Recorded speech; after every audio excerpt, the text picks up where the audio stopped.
Supreme কোর্টে চাকরি বাতিলের রায়ের প্রেক্ষিতে যাবতীয় প্ল্যান তৈরি বলে দাবি করলেন মুখ্যমন্ত্রী। পাল্টা খোঁচা ভেসে এলো বিরোধীদের দিক থেকে। আমাদের plan A ready, B ready, C ready, D ready and E ready. We want plan A. যোগ্য তালিকা জমা দেন। 3 এপ্রিল 2025 সুপ্রিম কোর্টের একটি রায় গোটা বাংলাকে তোলপাড় করে দিয়েছে। প্রায় 26,000 জনের চাকরি বাতিল। একদিকে যোগ্য চাকরি প্রার্থীদের কান্না, অন্যদিকে রাজনীতি। কিন্তু সুপ্রিম কোর্টের এই রায়ে যে যোগ্য শিক্ষকদের চাকরি গেল, তার জন্য কে বা কারা আসল দায়ী আপনি জানেন? ইচ্ছে করলে কি এদের চাকরি বাঁচানো যেত না? 2016 সালের এসএসসি দুর্নীতির সমস্ত তথ্য তুলে ধরবো এই ভিডিওতে। কিভাবে শুরু হয়েছিল এই চাকরি দুর্নীতি?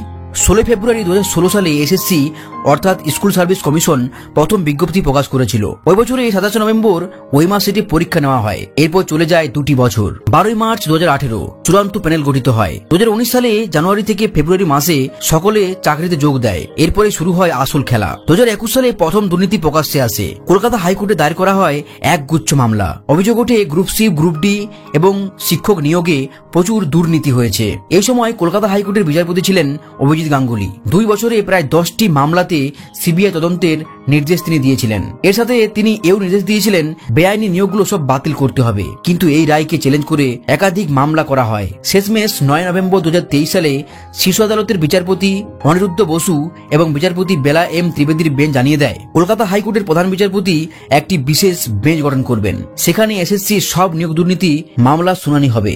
সেই মতো জানুয়ারি থেকে মার্চ এই 3 মাসে মোট 17টি শুনানি শুরু হয়। 2024 সালের 22 এপ্রিল 282 পৃষ্ঠার রায় ঘোষণা করা হয়। কি ছিল সেদিন এই হাইকোর্টের রায়ে? এই রায়ে স্পষ্ট বলে দেওয়া হয়েছিল 2000 সালে এসএসসি যে নিয়োগগুলো করেছে সেগুলো সংবিধানের 14 এবং 16 নম্বর অনুচ্ছেদকে লঙ্ঘন করে। তাই পুরো প্যানেলকে বাতিল করতে হবে। এর মধ্যে একের পর এক দুর্নীতি প্রকাশ্যে আসে। পশ্চিমবঙ্গের শিক্ষামন্ত্রীর বান্ধবীর বাড়ি থেকে কোটি কোটি টাকা বের হয়। এখনো তিনি জেলে বন্দী রয়েছেন। এখানেই শেষ নয়। মমতা বন্দ্যোপাধ্যায় বাঁচার জন্য হাইকোর্টের রায় ঘোষণার 48 ঘন্টার মধ্যে সে রায়কে চ্যালেঞ্জ করে সুপ্রিম কোর্টে গিয়েছিল। 29 এপ্রিল সুপ্রিম কোর্টের প্রধান বিচারপতি ডিওয়াই চন্দ্রচূড় এবং বিচারপতি জেবি পারদিওয়ালা এবং বিচারপতি মনোজ মিশ্রের বেঞ্চ মামলাটি শুনানির জন্য উঠেছিল। সুপ্রিম কোর্ট সেদিন এই মামলাটি স্থগিত করে দিয়েছিল। বলেছিল সিবিআই পুনরায় জিজ্ঞাসাবাদ করবে। এই মামলায় প্রধান 5টি পক্ষের বক্তব্য শুনবে কোর্ট।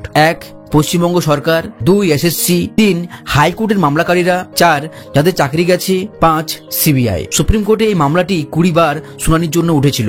বিভিন্ন পক্ষের প্রায় 400 জন আইনজীবী এই মামলায় যোগ দিয়েছিল। শেষমেশ প্রধান বিচারপতি সঞ্জীব খান্না এবং বিচারপতি সঞ্জয় কুমার এই রায় ঘোষণা স্থগিত করে দেয়। শেষে 3 এপ্রিল 2025 সুপ্রিম কোর্ট এই বিখ্যাত রায় দিয়ে ফেলে। 2016 সালে যারা এসএসসি দ্বারা চাকরি পেয়েছে তাদের কারো চাকরি থাকবে না। অযোগ্যদের পাশাপাশি যোগ্যদের চাকরি খোয়াতে হয়। কিন্তু এর জন্য প্রকৃত দায়ী কে? আসলে এর জন্য দায়ী এসএসসি অর্থাৎ স্কুল সার্ভিস কমিশন এবং আমাদের বর্তমান রাজ্য সরকার। যদি কোর্টের কথা মতো যোগ্য এবং অযোগ্যদের লিস্ট আলাদা করে দিত এসএসসি, তাহলে আজ এদিন দেখতে হতো না। এছাড়া বর্তমান রাজ্য সরকারের কিছু বড় নেতারা টাকার বিনিময়ে স্কুলের চাকরি দিয়ে শিক্ষাটাকে শেষ করে দিয়েছে। এদিকে মুখ্যমন্ত্রী বলছেন আমি চাকরি দিয়েছি, কাজ করতে একটা দুটো ভুল হতেই পারে। কিন্তু ম্যাডাম আপনার কাছে একটাই প্রশ্ন রইল, এটা আপনার ভুল নাকি একটা চক্রান্ত? আজ রাজ্যবাসী সকলে টের পাচ্ছে। আজ আপনি সুপ্রিম কোর্টের রায়কে মানতে পারছেন না, আপনার দলের নেতারা মানতে পারছে না, আবার সরাসরি কোর্টের বিরুদ্ধে কিছুই করতেও পারছেন না। যদি আজ কোনো দল হতো তাহলে আপনি কোমর বেঁধে নেমে পড়তেন, বলতেন খেলা হবে। তাই বলে এতগুলো যোগ্য শিক্ষকের চাকরি নিয়ে আপনি খেলে দিলেন।